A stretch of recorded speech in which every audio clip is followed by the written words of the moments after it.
So you see that what we do is that we add the next thing that we create is we create a polygon. Polygon is another object that comes with the book, small library of objects that comes with the book. And the polygon is an object which encapsulates a series of points.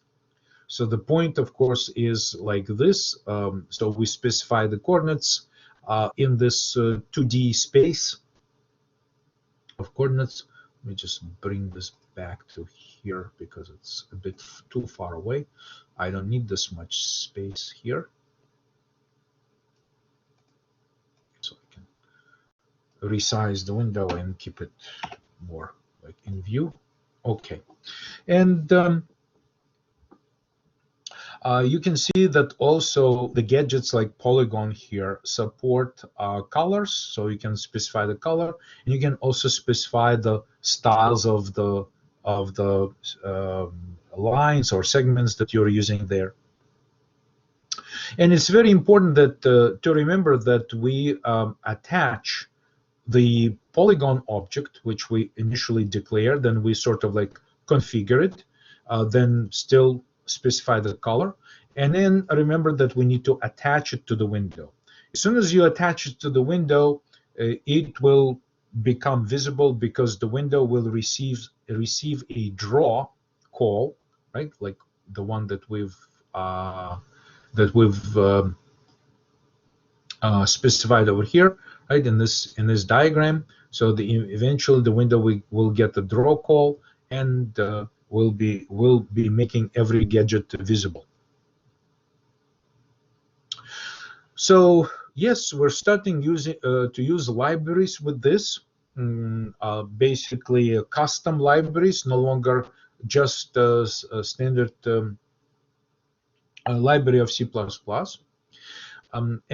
So simple window and the polygon are examples of graphical user interface classes written by the author of the book.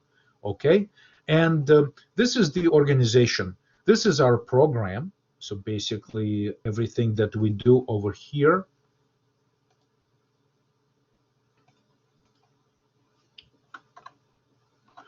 So this is our program right here in this box. And first we refer to things inside inside the library of little gadgets that came with the book. So that textbook library, which by the way I keep under book subfolder in our source folder, that is talking to FLTK, which we downloaded and rebuilt. FLTK communicates with an operating system, and operating system takes care of the hardware, right? So this basically is talking with hardware. And you see that here the library that we're using will work exactly the same on Windows, Unix, Mac, and so forth. So that's kind of nice. But this is what's currently is made possible by the project that came pre-configured.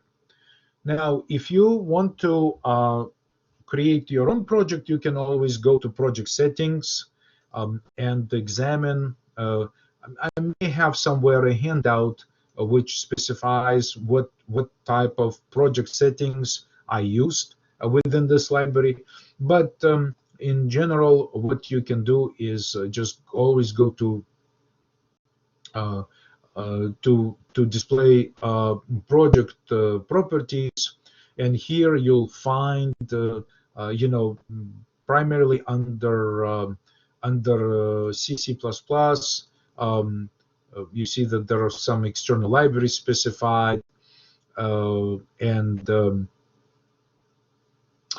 you can always display all options to see what else was specified here. And if you click around them, they will show you description of what these options are and so forth. There's also some linker input. So these are the libraries that we're using with FLTK. So this is where the configuration is being specified under C++ and the linker settings. So as we move along through the material, somewhere I'm sure we'll find a handout which will actually talk about some of these settings if you wanted to configure your own project from scratch.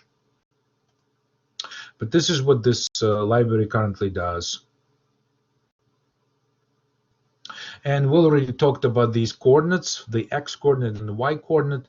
The coordinates here, the units of measurements that we use are basically pixels, like I told you before.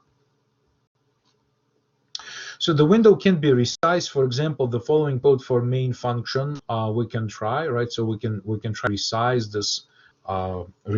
this window to say what is the width of your screen and what is the height of your screen in terms of the real estate. We can try this in here.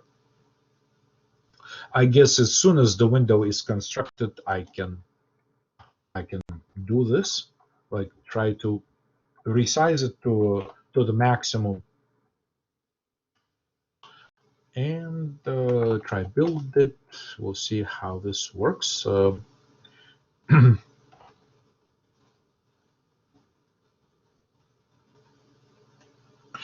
Right, so this is I have a second screen where it came out to be like according to that screen resolution looks like this. All right, so the window can be resized.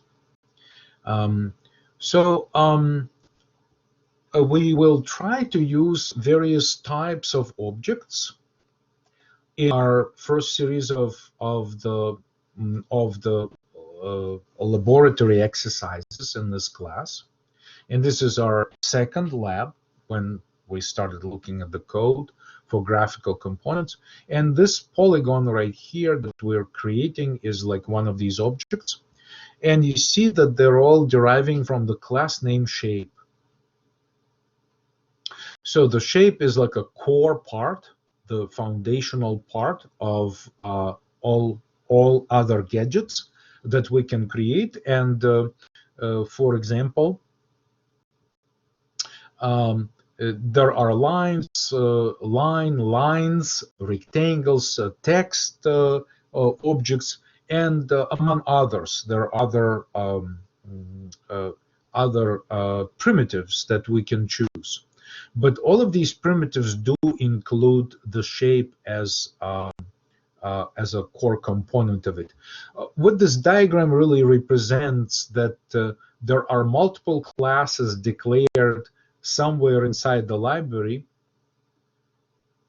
So to demonstrate, for instance, I can write here, right? I can say that there's a class that is named shape, right? Class name shape, and it includes its right like definition of what it has right here. Then you have class or structure named line, and it has its own definition over here. So it does something and contains something, and we'll look inside of these classes pretty soon, right? And then polygon and so forth. But at runtime,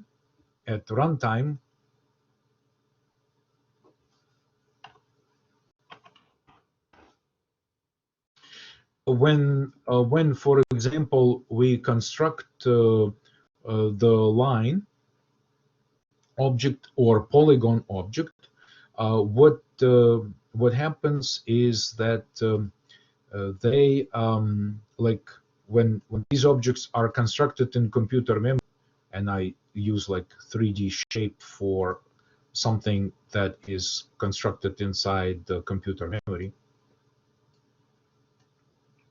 So if this object is like C++ object that represents the line or polygon over here, right? So this is a line or polygon or any other gadget that comes with the library, right?